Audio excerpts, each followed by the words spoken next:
Welcome to this episode of the Uncharted Sounds podcast. And I'm joined again by my good mate Noel.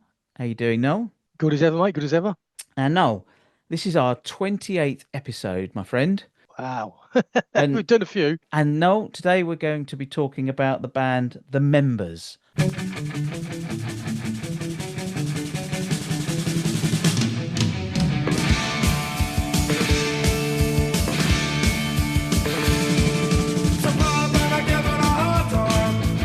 For too long anyway. The audience are having a good time. It's the one that's a better me holiday.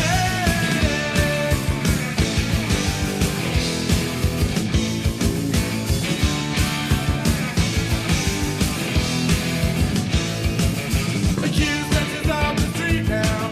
It's a good band playing tonight. The little Joe's looking for a Plymouth spin. And Billy is looking for a fight, alright.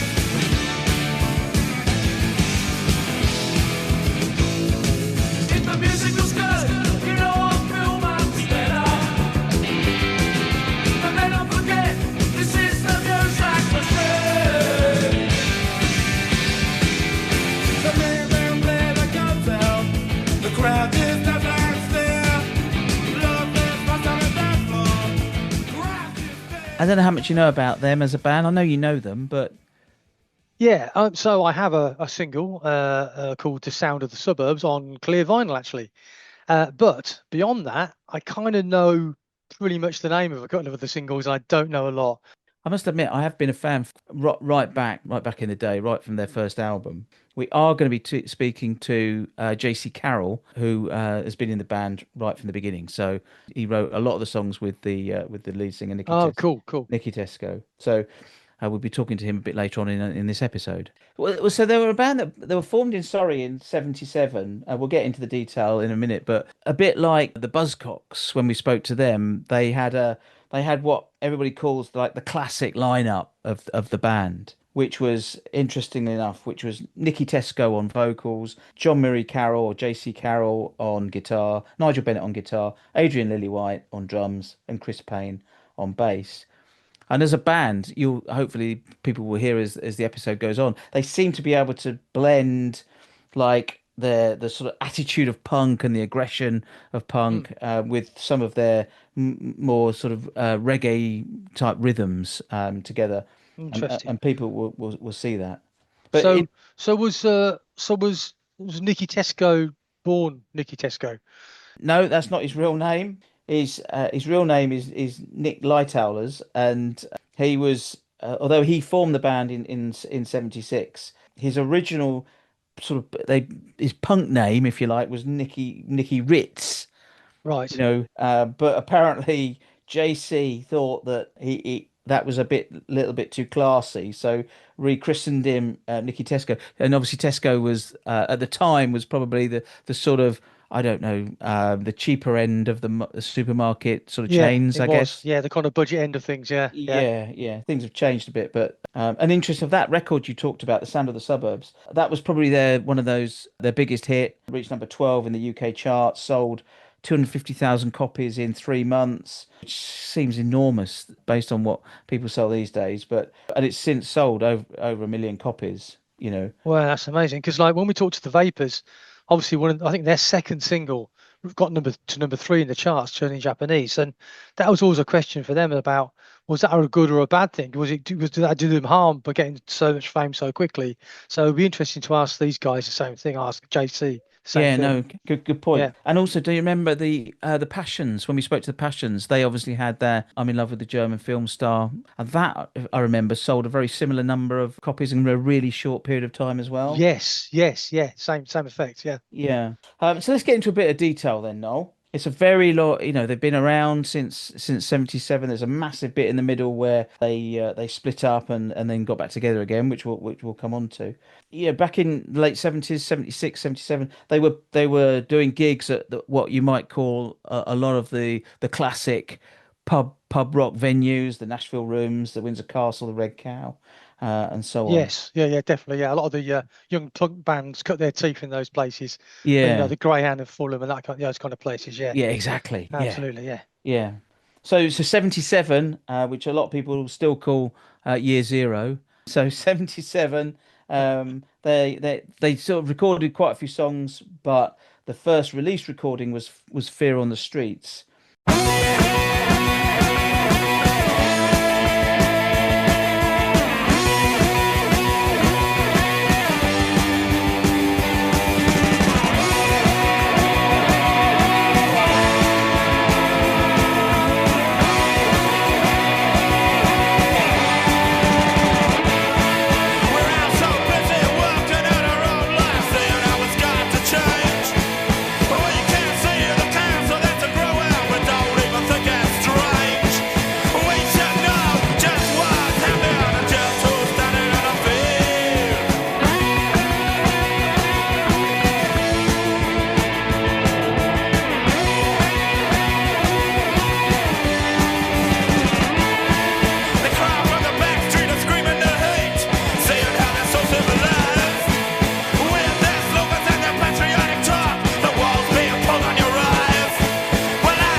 And that was produced by Steve Lillywhite, which was Adrian Lillywhite's brother. Because Steve Lillywhite produced loads of bands. He produced The Killers, Simple Minds, Talking Heads. But he also produced one of my personal very favourite albums, which is the first U2 album called Boy. And he then produced the next 3 albums for U2, and he did loads of stuff for U2. He also produced the Pogues' Fairy Tale of New York. Lovely. So, Nicky Tesco and JC Carroll seem to be the sort of... The two sort of main songwriters and they on collaboration, and their first single for Stiff Records, for example, was a song called Solitary Confinement, which was produced by Larry Wallace. And Larry Wallace was a guy who had written a number of tracks for bands like Dr. Feelgood, for example. Okay. And they recorded a song by Larry Wallace on the second album, which we'll come on to. Then get into the late 70s, 78, 79, 80, where they went through that, as I say, doing that London pub and club circuit. They also seem to get quite a bit of recognition in the music press. John Peel, for example, was a big fan. They did 3 sessions for him between 79 and 81. They then signed to Virgin Records in 78, and they recorded Sound of the Suburbs, as you say, produced by Steve Lillywhite, which was their biggest hit, really, as they got to number 12, as we mentioned earlier. Same old boring Sunday morning, old man's out, walking the car. Mum's in the kitchen, cooking Sunday dinner, her best meal, moaning while it lasts. Johnny's upstairs in his bedroom, sitting in the dark, annoying the neighbours with his punk rock electric guitar. This is the sound. This is the sound of the suburbs. This is the sound of the suburbs. Every lousy Monday morning, Heathrow jets go crashing over our home. 10 o'clock, Broadmoor siren driving me mad, won't leave me alone. The woman next door just sits under the fly. She hasn't come out once ever since her husband died. This is the sound. This is the sound of the suburbs. This is the sound of the suburbs. During that era, I was going to say that they supported a few different bands. I noticed they supported the Police, they supported Devo, but they also supported one of our podcast bands, the Skids. Because they then had a follow-up single, Offshore Banking Business. Yeah, no, I do know that one actually. Yeah. Yeah, which got to number 31 in the charts.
and that was a bit of a reggae tune that written by JC based on his experiences apparently working at an offshore private bank, and also had the what was actually a bit of a legend in terms of trombone, which was Rico Rodriguez. As we get into like 79, 80, we're into their first album at the Chelsea nightclub. Although they did release the song at the Chelsea nightclub, got to number 42 in the charts.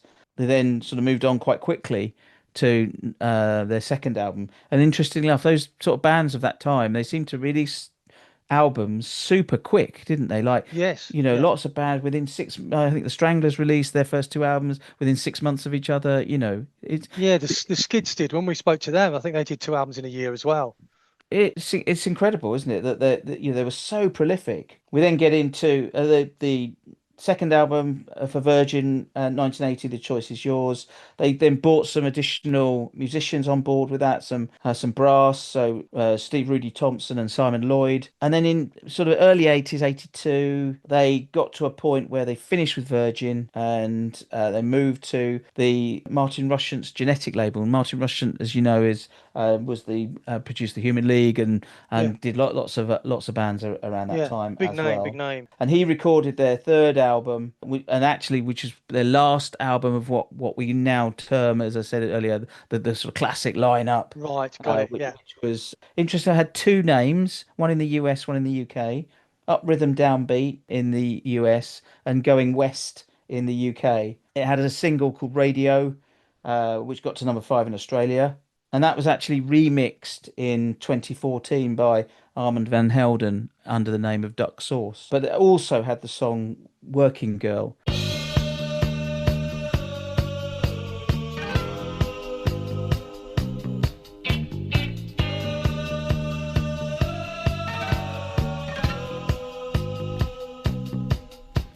See her laughing, talking as she's walking to the factory.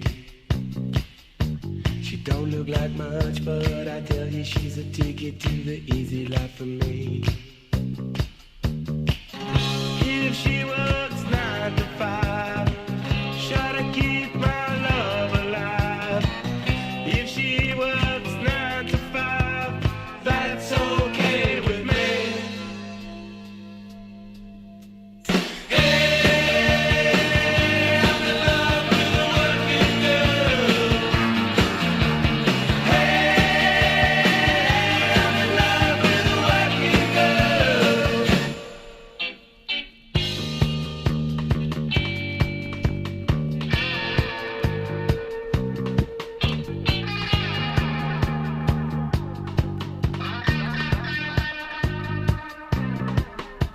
I woke up to dinner, yeah, we must have been made for each other.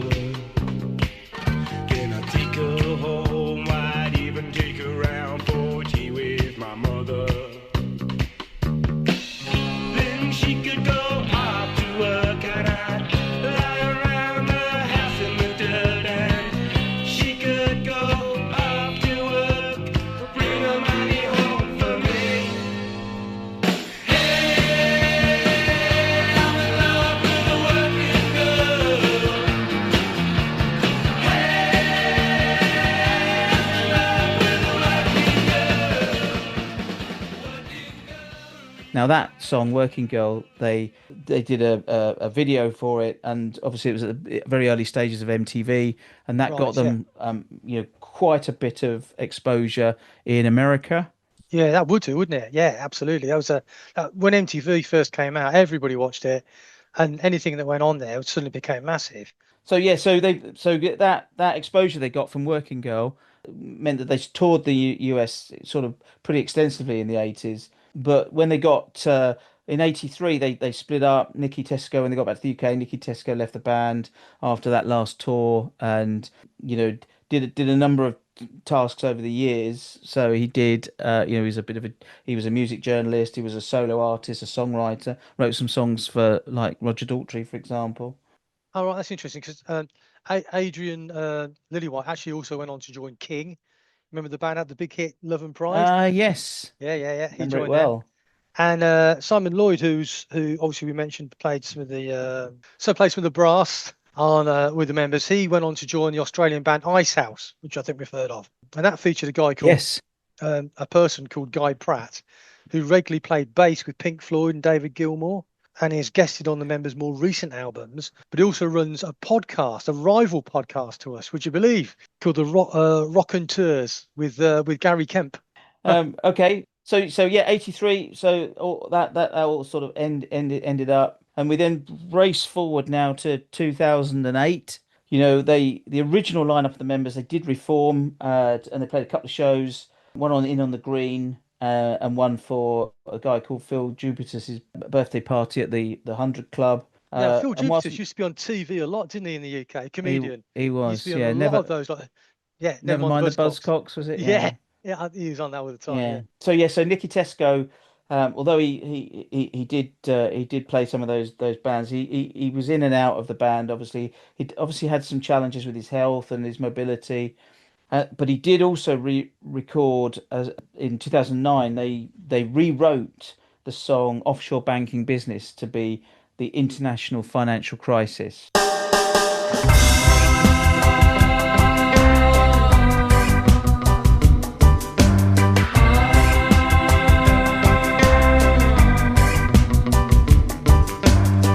Take you back where it all began, with Margaret Thatcher and Ronald Reagan, and they shut down the mines with the police truncheon and took away all banking regulation. I opened my paper this morning. What did I see? The global market in chaos, problems with securities, international financial crisis, some kind of subprime. International financial crisis. The bells of hell ring a ding ding. It started with the subprimes over in the USA. They caught a cold and they sent it back to the people in the UK. They all catch cold. Then the problem spread all around the world. Will someone please explain to me this problem with liquidity? Financial crisis, borderline corruption, international financial crisis. City boy feeling. Nicky Tesco was the vocalist on that, and they then carried on primarily with JC Carroll, Chris Payne, and Nick Cash as the sort of core three. They played Glastonbury, the Isle of Wight festivals, and so on. So 2015 to 2021. That sort of period, we've got a few things going on. 2015, the band started working on their fifth studio album, which is incredible when you think that they've been going since the sort of 76, 77. Well, yes. I know they had a big chunk in the middle where they weren't together, but so that fifth studio album, interestingly enough, had a couple of guest appearances. The aforementioned Guy Pratt that you talked about earlier, and a guy called Steve Brooks, the guitarist. So Guy, which I mentioned earlier, also I read a very, very interesting story about him, that he almost joined the Smiths.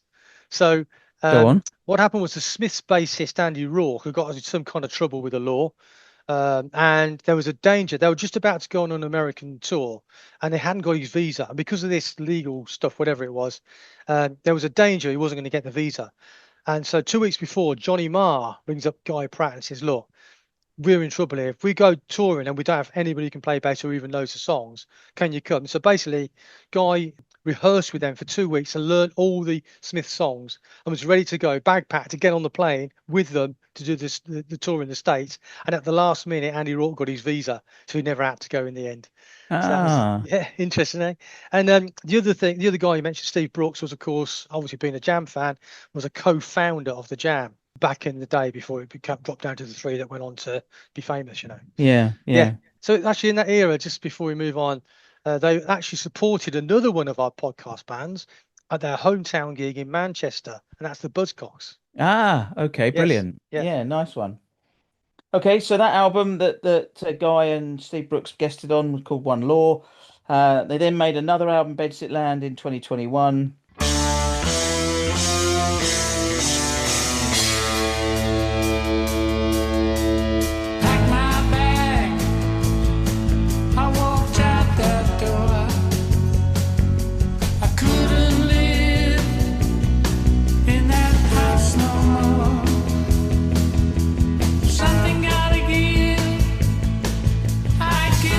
it's me. I'm going back to where I used to be. In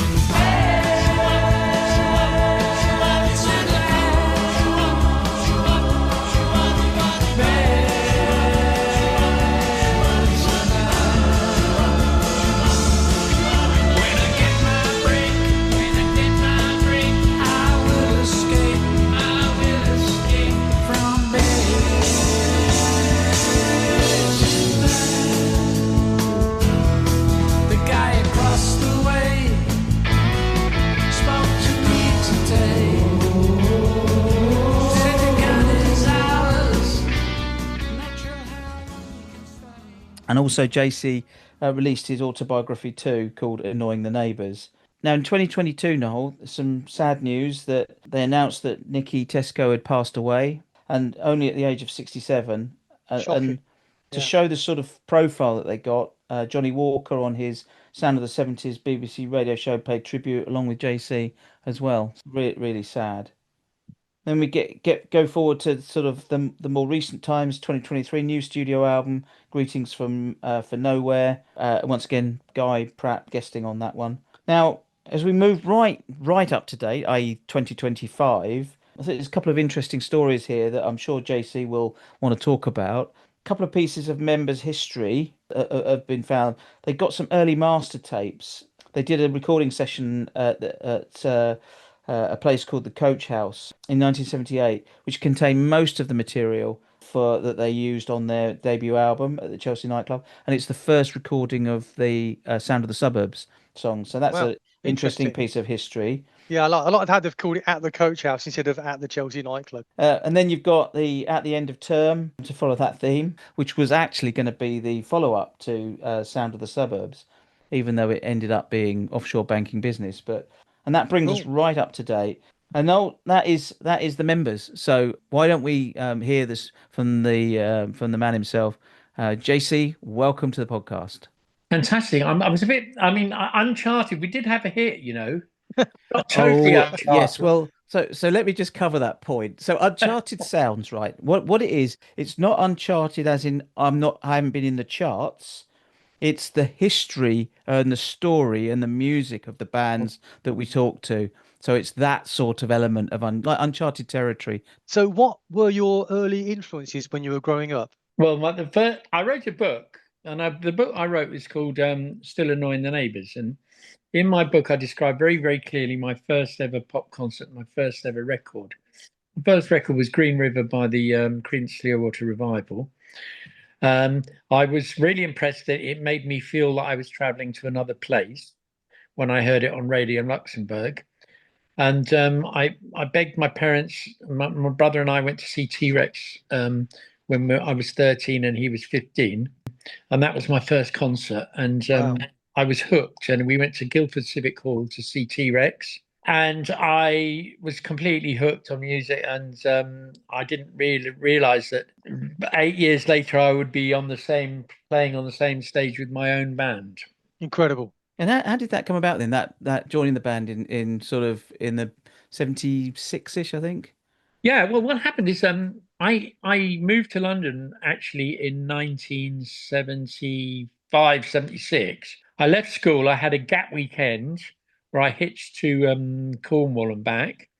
And then I left school on Friday, had a gap weekend and started work on a Monday in a bank in London. And I had a sort of reputation in the Camberley area as being a sort of good guitarist and songwriter or whatever. And the members had formed back in Camberley, but I was living in London. And Nicky Tesco phoned me up and said, would you like to join my band? Brilliant. Because I looked a bit more punk than the others. They didn't look very punk. They looked like hippies. That's great. So what were those early days like gigging in 77 in places like the Red Cow and places like that? Well, it was quite amazing, really. I mean, the very, very beginning of I have to stress that reading the book is really quite interesting. But very early days, the early punk scene, the Roxy and places like that was a very tiny scene. And I think everybody in the punk scene in London was only about 200 people. And then we kind of expanded into this pub rock circuit. There was already an existing pub rock circuit in London. that had been started off by people like Dave Robinson and the Stiff Records and Albion Records people. And we very quickly we overflowed sort of into this pub rock circuit, which is places like the Red Cow and the Nashville. And I was working every day in a bank, and I would come home from work, and my friend Chris, the bass player, would drive up in his van, and we would put the amps in the back of the van. We drove off and do a gig. We were doing about 2 or 3 gigs a week around London. Any place that had a stage, we played it, and we built up quite a big following in 77, 78 just by playing everywhere with a stage. Brilliant. Great stuff. And Did you you- mentioned the book. You've got the book there, haven't you, Martin? Good. Oh, you've got the book. Yeah. So it was really an interesting time. I mean, I have to say that it was probably like the equivalent of growing up in London in the 60s. The 70s was a really exciting time, and things were changing very, very quickly. And we would buy a New Musical Express every Wednesday. You could buy it there was people in the streets selling the Evening Standard and the Evening News, and they would have the New Musical Express every Wednesday, and we'd buy it because we had no internet, and that drove the entire music scene along in London. Because you got signed to Virgin quite early on, for a couple of albums. How did that come about? Well, first of all, I had a friend from my hometown who had a bit of success, and his name was Graham Parker, and I played on his very first early demos. Wow. And I actually auditioned for his backing band, The Rumour, because there was people like Brinsley Shorts playing in it. But what happened is that he mentioned to his then manager, who was running Stiff Records, that he had a friend who had a band called The Members. And we got a message saying, go and see Dave. And he sort of said, if you want to put a record out, we're looking for bands, because Stiff were at the forefront. They had the adverts and they had the Damned right at the beginning. And so we cut a record with the Stiff Records, and it immediately became Record of the Week in New Musical Express, and Tony Parsons and Julie Burchill gave it a fantastic review. And then we were kind of hot property, and there was a sort of bidding war almost to get us, because we were filling out clubs, and we had another really big song in our repertoire that was going to go huge. So that first one was Fear on the Streets then, was it? No, the first song was called Solitary Confinement. Oh, Solitary Confinement. Okay. Fear on the Streets is on a record called Streets, which was on the first punk compilation, actually. That's right. Yeah. But Solitary Confinement was the record on Stiff, and it was our sort of calling card, and it was a song I wrote about living in a bedsit and not knowing anybody in central London.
Part of 3 songs that were part of my original 3 songs that were very autobiographical, basically the story of a young suburban boy that goes to London. Great stuff. Did you have to go to London then to get noticed? There wasn't any scene in Camberley. There was nothing happening in Camberley. Everything happened in London. I was living in a bedsit in London in Kilburn, and the rest of the members were in Camberley, and they'd have to they would have to drive up to London to do gigs. There was nothing going on in the suburbs whatsoever. All the gigs were they were in London. Yeah, I mean, their first ever gig was the Roxy, which I wasn't in the band then. And then we got to play all these pub gigs and lots of gigs I can't remember. And then suddenly we found ourselves signed to Virgin in 1978.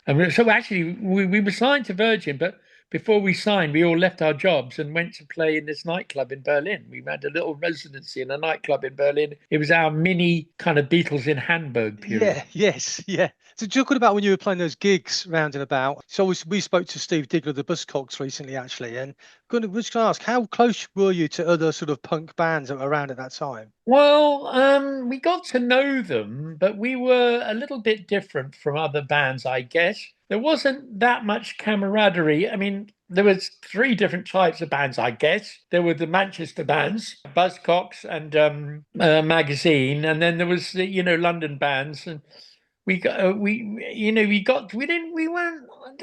suppose we were very close.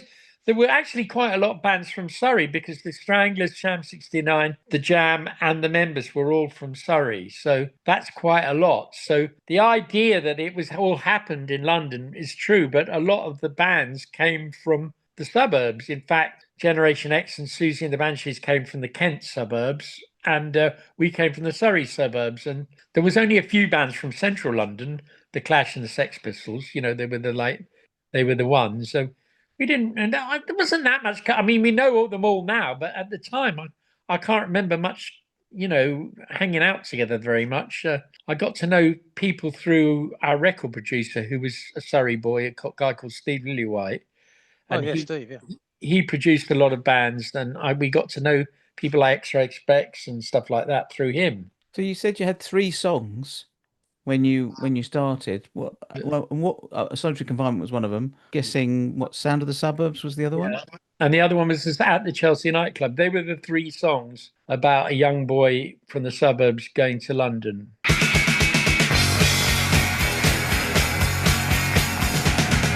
a good time at Chelsea nightclub. You're having a good time at the Hammersmith nightclub. You can drink till at least 3 and half a pint of lager in 60p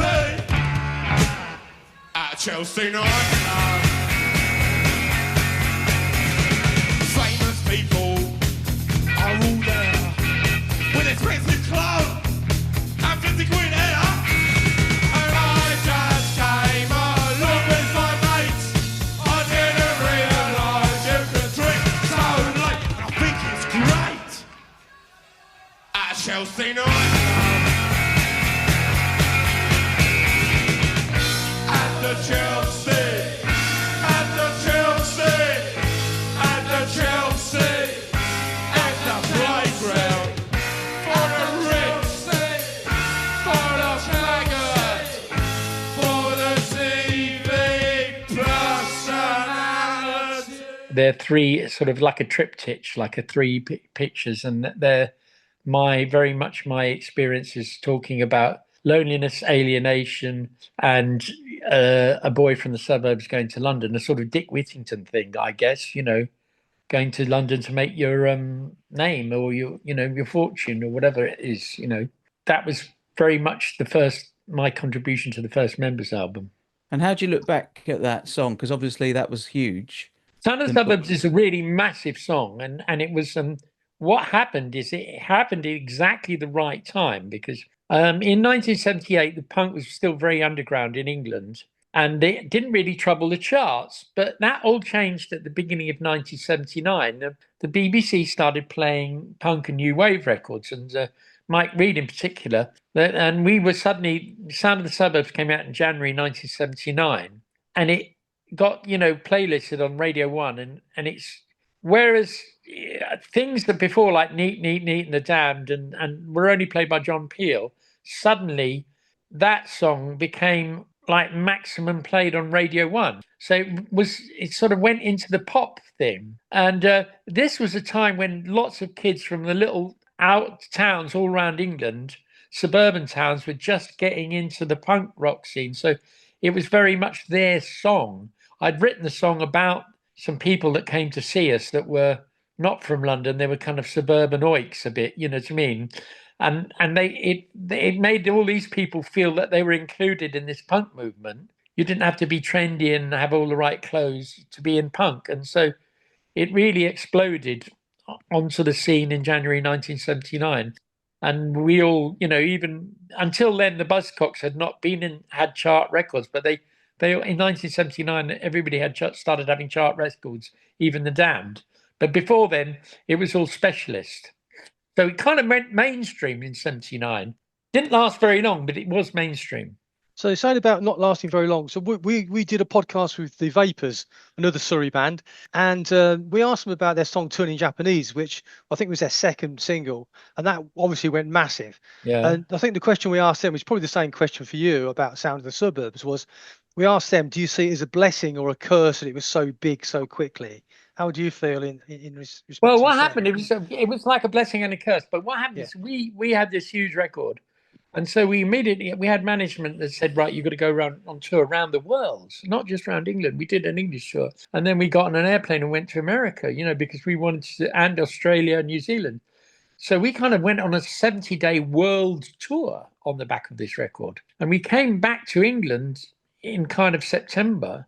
And we were told that, you know, punk was no longer in fashion and that it was two-tone. And things had really moved on, and that's, you know, I think you'll find the same thing from the Vapors. We were told it was slightly old hat what we were doing, and that was no longer in vogue, you know. So whilst it really exploded and came big, it sort of fizzled out a little bit as well. So the music business moved on very, very quickly. But having said, it's much better to have had a hit than not have had a hit. So we have an expression in the band that it's like a sailor without a ship, like a baby without a tit is like a band without a hit. You know, to have the hit is great, but it's a curse.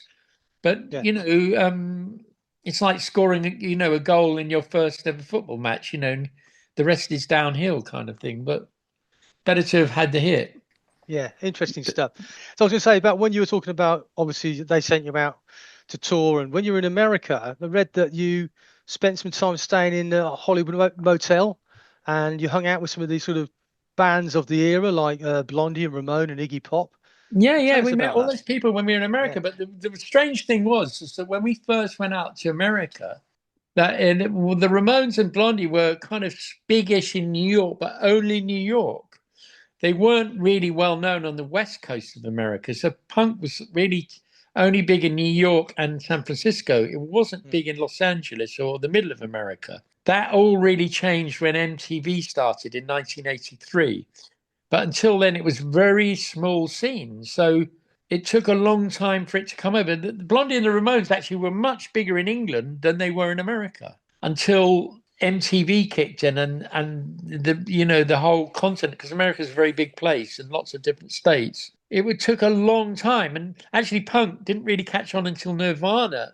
I mean, 10, 15 years later, really became mainstream in America. It was much slower, you know. They were still into their, you know, old-fashioned heavy rock and adult-orientated rock. You know, it was like that kind of thing. Yeah, I mean, I'd say Teen Spirit was definitely an MTV phenomenon, wasn't it? Really, that video kind of really cracked them, I'd say. Yeah, I mean, MTV was big. I mean, that came later on in our career. We got onto MTV a lot. But that's more an 80s thing. We were just at the members initially were a tail end of the 70s. You know, we were right at the end of the 70s, you know. Yeah. So we managed to get on Johnny Walker's sound of the 70s rather than the sound of the 80s. But that seemed to be Working Girl was the song that on the MTV circuit that seemed to sort of propel you a bit. Yeah. Huge in America. It was like massive. It was on MTV like 6 or 7 times a day on high rotation. So it was kind of, it didn't sell loads of records, but everybody knew who we were. And all Americans, all the towns that had cable, because only 50% of the towns had cable TV, but if they had cable, they would know who we are. This was the same time as Money for Nothing was coming out. You know, Dire Straits were breaking it big and Sting was breaking big in America. It was just, it was a real 80s kind of thing. You know, that was the 80s period members was kind of big in America, but not big in England. And it was like kind of, yeah, it was an 80s thing. We were sort of an 80s band in America. And I think the Vapors very much were an 80s band in America as well. They got on a movie, didn't they? So they did very well. Because that your third album, whichever continent you're on, depending on what it's called, up rhythm, downbeat, Yeah. or you're going west, that seemed to have a very different sound to the first two Well, records. Is that right? well, the story behind that is that what happens is that Martin Rushent, the producer of the Human League, had a massive #1 hit in 1982 with Human League. And the head of Arista Records in America was a very famous record company guy called Clive Davis. He signed Bob Dylan. I mean, he's just a hugely famous guy. Wow. And he said to Martin Rushent, "You can sign whatever you actually want. I'll give you your own label." And he said, I want to sign Pete Shelley from the Buzzcocks and the Members. So he sort of picked us out of the dustbin where we were lying at the time. And but he said, "You have to make the record exactly like I've made the Human League record." So we had to, it was all stuck together like Lego and programmed like the Human League record, which was very, very different. And some of it worked and some of it sounds very dated. But what was a big record for us in America, and it was a big record in Australia and New Zealand, but not in England. How do you look back on those three records then now? Do you look at them with fondness or? Well, no, actually, the records are very funny things, right? You spend depending on how long you make them, you spend a lot of time making them. And at the end of the period of making them, you hate them because you've listened to them so many times. It's like a carpenter looking at a table. I mean, that's how I feel about it. I can't bear to listen to them. And if you go into a room, somebody immediately plays your record and you think, "Oh God, I wish they wouldn't play that. I hate that little bit, that note there. I think that's wrong." So you kind of, you love them, but you hate them. They're your children. So, you kind of, some of them you feel embarrassed by, "Oh God, that sounds dreadful. Why did we do that?" And, so it's a funny process making a record.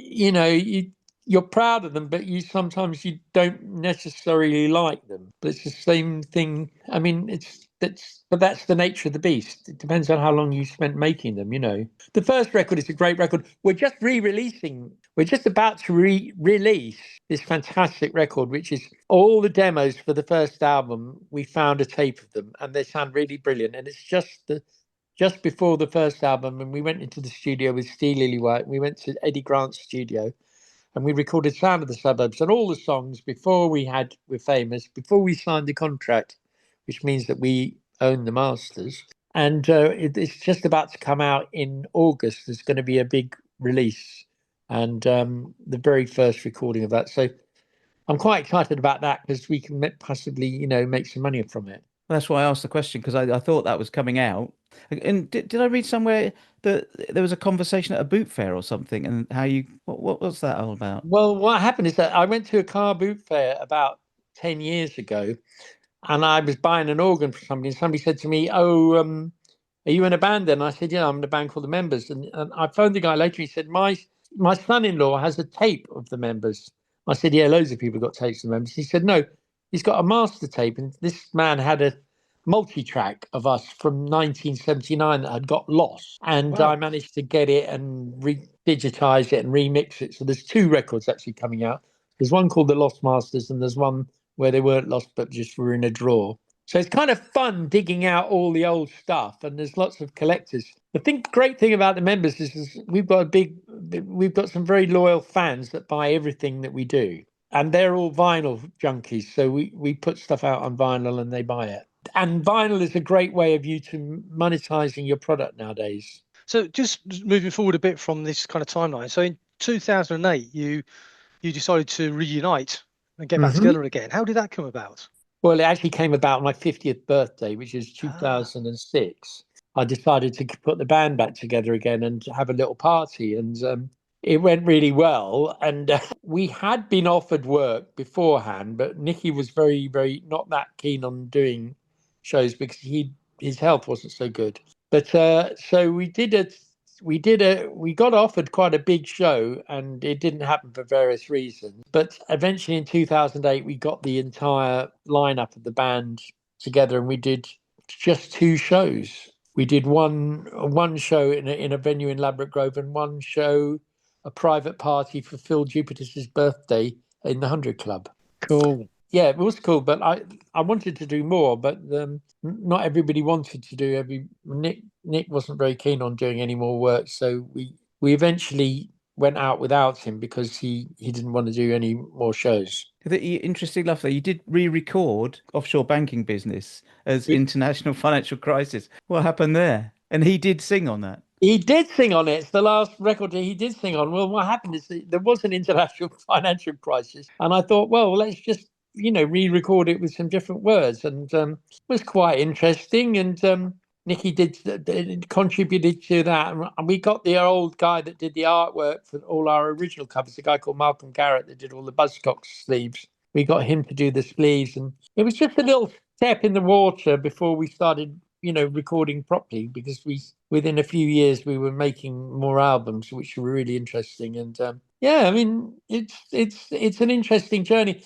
Coming back is a very different thing when you're in your 50s. It's a completely different. There is quite a big scene, of people doing shows, and we've traveled around the world since I played in Australia, New Zealand, America, all over Eastern Europe. I've been to Ukraine. It's fantastic. I sort of left my job and ran off and joined the circus again, and I've done a lot of shows all over the place. It's been really interesting. Great stuff. Because you seem to be the main driver now, even though you've had a lot of musicians through the band. You seem Well, to. driver is, I mean, in more ways than one. You have to have somebody that does all the work and does all the somebody that captains the boat, and that's what I've been doing. I've been pushing the project forward. The original bass player, Chris Payne, has been on most of the shows with us. Nigel Bennett, the original guitarist, has done quite a lot of shows with us. And I've had a brilliant drummer called Nick Cash, I've been playing with for about 24 years now, who's done most of the shows. Although we did have Rat Scabies for 3 years. Rat Scabies from the Damned played drums for us for 3 years.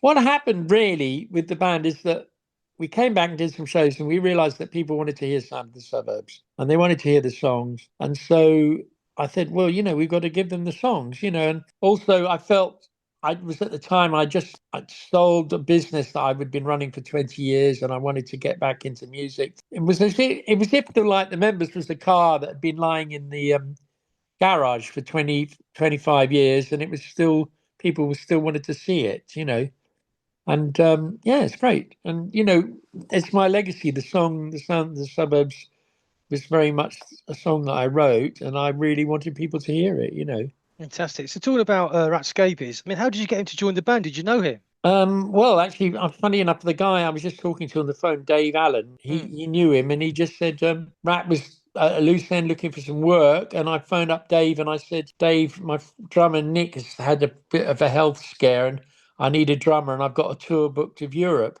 And he said, well, Rat might do it. He's a bit broke at the moment, or he could do with some work. So I just phoned him up. Never met him before. Dave gave me his number. I phoned him up. I sent him over a live album, and we never had a rehearsal, and he got in the van and off we went. Wow, that's incredible. That's Yeah, great. and he was a really fantastic drummer. I mean, he also, the thing about him, he'd not been playing with the Damned for a long time, but he's a bit of a legend in his own right. And so he helped sell tickets. Yes, yeah, that makes sense. That makes Yeah, sense. he did sell tickets, and Yeah. he's a really interesting guy, and he's really interested in sort of archaeology and the Knights Templars and weird stuff like that. So when we toured around Europe, we would be all visiting castles and strange Nazi castles and stuff like that. We had a great time going around looking for the sort of Holy Grail, because he's an interesting guy. No, that sounds really fascinating. That does. Yeah. Great. He's back with the Damned now as well, isn't he? Yes. I was really happy to see him back with the Damned, because he's actually a really amazing drummer. And for years, he was like not in the band, and there's 2 guys that I knew quite well from the punk period. Well, after working with Rat, I knew him and Glenn Matlock. And I was really so happy when Glenn went back to the Sex Pistols, because I'd played with him on and off. He was kind of in, out in the cold, and it's great seeing him back where he belongs, because he's a fantastic bass player, and it's nice to see the Pistols back on the road, and doing what they do best. And the Pistols and the Damned are definitely doing loads of shows. They're great. Just on a slightly sadder note, where were you when you heard about the death of Nicky Tesco? Well, I knew he was dying, and I really wanted to go and see him, and it was just before or just after COVID, and I phoned him up and I said, I want to come and visit you. And he said, oh, I'm not sure, I'm having sort of chemotherapy for this cancer treatment, and I'm not sure, if I should see. Well, I didn't get to see him basically. I was really heartbroken because I wanted to see him before he died because I kind of knew he was on the way out. Unfortunately, we lost the original drummer, Adrian Lillywhite, earlier on in this year, but I had an opposite experience where I heard he was ill. I called him up. We went to coffee, and I said, "Look, the guys are rehearsing. Why don't you come down?" And a couple of years ago, I got him to play with us, and we all got together and had a really, I saw him before he died, and made friends with him again. But with Nicky, it was very sad that I didn't see him before he died, but I was in contact with him, and it's terrible when you lose somebody that you've worked with quite closely. Having said that, we did argue a lot, and we did fight like cat and dog, because when you're in a band and you have success, you tend to spend 24 hours a day, 7 days a week with the people for about 3 years, and it can be put a lot of strain on your relationship. So it's not all, being in a band can be a bit tough, and people were drinking a lot and doing all sorts of things. So yeah, I was very sad when Nick died. I was sad that we'd fallen out, and he wasn't happy that I put the band back together again, and but we still got on, and our children were friends, but it's just very sad when a colleague dies. So but he had been ill for a long time. He had osteoarthritis that made him slowly more and more disabled. That's why I didn't want to do shows, because he couldn't walk eventually, and then he had the cancer.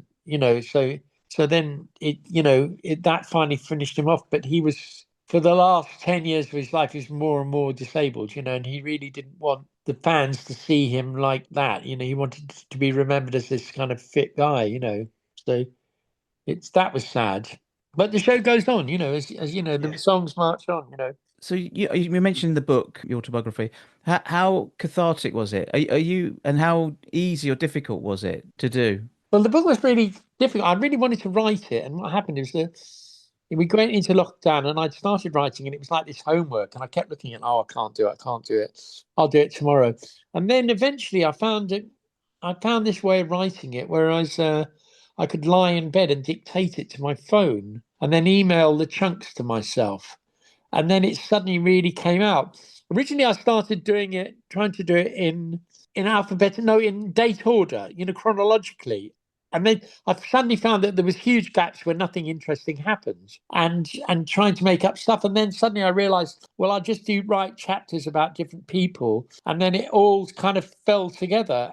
But this idea of dictating it is a really, really good thing. Use Siri, or use the dictation app on your phone and lie in bed and talk as I'm talking to you, and that gives you you get a conversational style in the writing, which I think is quite appealing. And people say to me sometimes, "Oh, it's like talking to you in the pub." So I think, "Oh, that's how I want it to be." You weren't a prolific diarist, or No. where you'd written everything down and could remember everything, no? No. But there was one guy who was a fan who had written down all the gigs. And there was another guy on the internet who had some sort of weird database of every other punk gig in from 76 onwards. And there was another guy called Ray's Gigs, a guy that went to loads of gigs in London. And so there was bits online about it. There were some gigs that I did that I can't find out where they were or what they were. And you definitely knew I'd done them, but there's no record of them. The other thing is I ran a shop quite a successful shop in London for 20 years with my wife. And there's no record of that on the internet quite whatsoever. Whereas stuff like punk gigs, there's quite a lot, and records and bits and pieces. But talking to people, you can, and if can remember what happened, it's kind of good. And also, if you're writing about people that are dead, you can say what you like, but not say what you like. I mean, the guy edited my book for me, a guy called Chris Salovitz, and he said he would phone me up and say, who is so and so, and I say, there was a guy that used to play banjo with him. He said, is he still alive? And I said, yeah, he is. He said, you can't call him a complete drunk. You have to take that bit out. So He was a really good editor, actually, Chris. I'd sent him the book, and because I'm kind of dyslexic. There wasn't any punctuation in it. It was the whole book was one sentence. So he had a huge job on putting full stops, and then still I paid him. He did a great job, and then I sent it out to people, and I got these nerds coming back to me saying, "Oh, there's a bigger gap than there should be on page 68 between two words," and I'm like, "What?" I said, "Did you enjoy?" I said, "Do you want your money back then?" And they said, "No, no, no, no." I said, "Did you enjoy the book?" And they said, "Yeah, we thought it was great." And I said, "Well, couldn't you have said that to me instead of the people?" That's what people do. They phone you up and say, "Oh, there's a spelling mistake on page 157," and you've just laid your whole life story in front of them, laid like standing naked in the room, and all they can say is that, "Oh, there's a spelling mistake." It drives you nuts. So that's with a lot of things. You make a record and people say, "Oh, that's not quite right." I said, "Well, when you make your record, you can make sure that that's right, because the Yeah, good people point. often criticize you don't ever do anything." So that's Really good That point. is one of the positives, though, JC, about you, in that you have continued to make sort of new music with the band, so rather than yeah, just doing the chicken in a basket or the legacy tours type thing. that's right. Well, what I Sound of the Suburbs is great, but I'm a kind of a musician. I was very lucky to get some work making film music. I started to do film music about 20 years ago, a bit longer than that. And I learned different instruments, and I decided to expand my music. And so when we make a new members record, I thought, well, I've got to update it. I don't want to just be, do what I did. And, at the moment, I'm making a couple of new records. And when you're an artist, you paint whatever picture you want to, and sometimes it might not be what people are expecting, but that's what you do. And I'm really blessed to be still writing and working. A lot of people just give up, after they're young, but I've got this urge and drive to make records and make movies.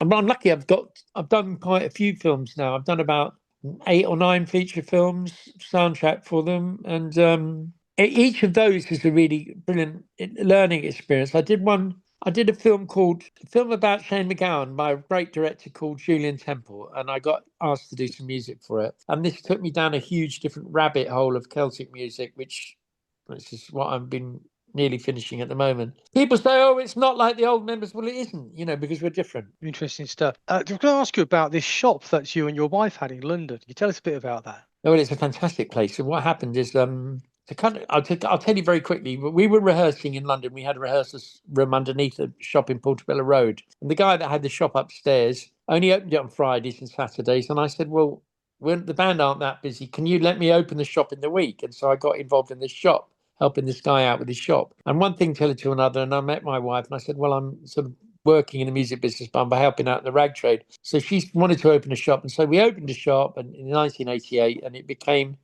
was a huge success. And we had 4 shops at one stage in Carnaby Street. And we were dressing all the pop stars. And every week we'd have loads of people come in to get clothes for videos and stuff like that. And so we dressed all the stuff on the first Kylie Minogue album comes from our shop. The hat that became the Lisa Stansfield hat came from our shop. We dressed U2. We had just loads of pop people came in, and it was quite a successful business for quite a long time. I shut my last shop in 2008 before I started the band again. But it was a really interesting chapter of my life, and I was still working as a musician doing film music, but the shop was great. I was in Soho and I was in Notting Hill, and I was in the place to be. And all sorts of weird things happened. Like one day, Dee Dee Ramone walked into the shop, and I said, "Oh," he said, "I'm looking for musicians to play with in England." And I said, "Oh, well, I know this drummer called Rat. We could have a bit of a jam after the shop shuts." So sure enough, I find myself in the basement of the shop jamming with Dee Dee Ramone and Rat Scabies. Wow. And That's great. so it was a kind of a rock and roll hangout shop, and lots of interesting things happened, and we dressed lots of famous people, and it was good. It was a good time, and it's all part of my sort of rock and roll journey, as in the book. And it was kind of good because we learned how to make things ourselves, and so it was sort of like a punk thing where you made your own records and you just sold them yourself. And we did the same thing with clothes. And so when I went back into music, I knew how to make T-shirts and I knew how to print stuff, and it was part of the journey, and it's kind of really good part of my journey actually. Oh, that's so interesting. What was the shop called? The shop was called The Dispensary.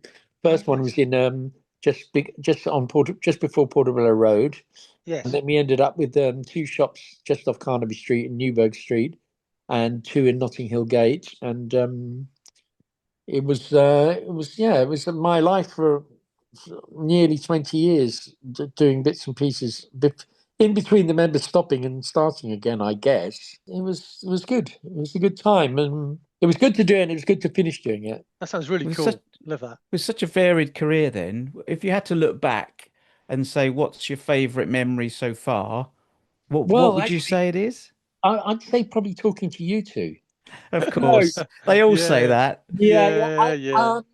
Well, I think the thing is, I tell you, the most important thing is to be able to do things. And I don't like to. I went to school. I never learned how. I never had any music lessons. I never had any lessons to do fashion, and I never had any lessons to work a computer. I've been very blessed in my life to have written some songs, made some great film music, and to design clothes and make T-shirts and all those things. I didn't have any training. So I don't know. I've been very lucky to do what I want to do. I'm not saying that it's an easy road being a musician. I think it's a very tough road, and I wouldn't really encourage my children or anybody like that to do it, because it's a tough life. You can burn out very quickly. But I guess one of the best things I did is I gave up drinking about 8 years ago, and I've got a lot more done since then, and I don't drink anymore. So, but I don't know. I'm just really blessed. Music brings you in touch with a lot of people, and you get to meet a lot of interesting people. And so that's what's if I'd have just stayed working in the bank, I wouldn't have met so many nice people. So meeting everybody and talking to people like you is really a big part of the bonus of being a musician. And I've got thank you so much for your time today, by the way. It's been excellent. Great. No, well, thank you. It's great for coming, and we're still going. We're still doing shows, not as many as we've done before because I've been taking some time out. But we'll be back in the saddle hopefully next year. Yes, brilliant. When you did the final John Peel session, your third one, Mhm. you did a song called Birmingham. That's right. I don't know if you remember that, but it's sort of like it doesn't appear anywhere. It's just on that session. What Yes, happened? It's a fantastic song.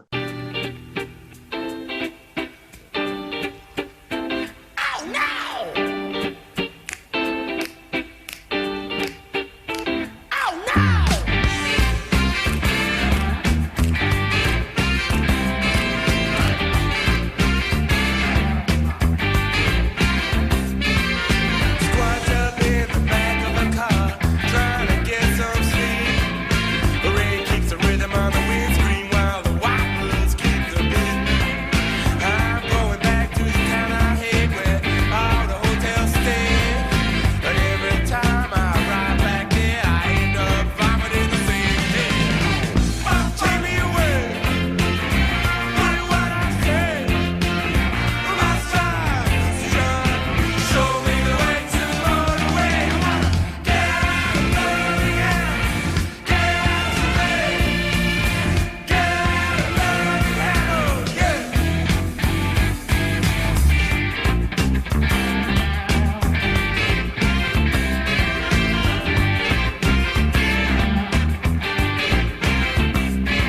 When it may be the home for the young soul rebel, so wild. And I don't know why it didn't make it on the third album. And it is a really, really good song. And we were experimenting with horn players. We became a sort of 7-piece band for a while.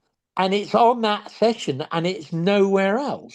And I think I may have in the archive a tape of it somewhere. And I shall Yeah. come to light. But it is a really amazing session. And it's a record and it doesn't appear on any members' tracks. And I think it might be one of the only ones that never made it onto an album. That's I really think so. Birmingham. And it was yeah. kind of, it didn't really sound much like anything else we did. And it should have gone on the third album, but it didn't, and it should have. But you're right. And that's the best question I've ever been asked. It wasn't I very love it. nice about Birmingham, actually. I think one of the reasons we No. didn't put it out, it was kind of not very nice about Birmingham and it's kind of not very complimentary. So we didn't want to lose all our fans in Birmingham, possibly. Okay, and the last question is about. So you mentioned Graham Parker earlier on, and you mentioned him in the book a couple of times, more than a couple of times. Are you still in touch with him? Are you still? I am. Do you know him? I do. He lives. Actually, no. He's been in England quite a lot recently, but he lived in upstate New York for a long, long time, and I think he's gone back out there to do a tour. But he's back in England a lot now because he's been working on and off with. He's done some guests with the Stone Foundation, and sang, I think even with Paul Weller. He's a kind of sort of cult figure for the sort of white soul scene in England now.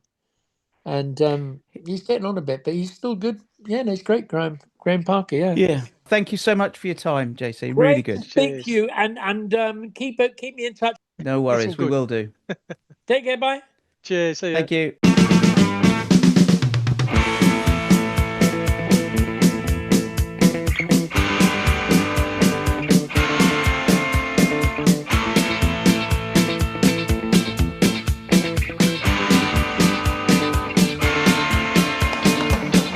You really don't interest me with your I do's and your I see. Don't try and treat me that way. You're gonna be crawling some other day. Don't try and push us around. Don't try and put us down. Don't think that you're running this town. You're out of your depth. I said you're gonna drown.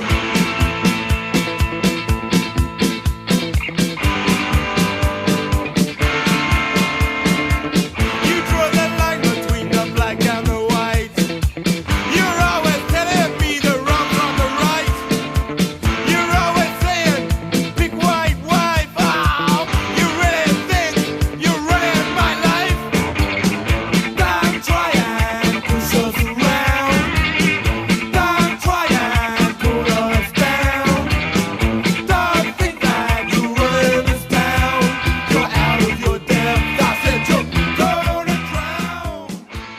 Well, thank you for listening to this episode of the podcast. Now, as you know, we do our research from a variety of sources, but if you want to add any more detail for us or even correct us on anything, then please do get in touch with us. Where can they get in touch with us, Noel? They can contact us on our email address, which is unchartedsoundspodcast@gmail.com. And of course, you can also get in touch with us on our Facebook group, the Uncharted Sound group, as well as our Facebook page, the Uncharted Sounds page. Thanks everybody for listening. Thank you.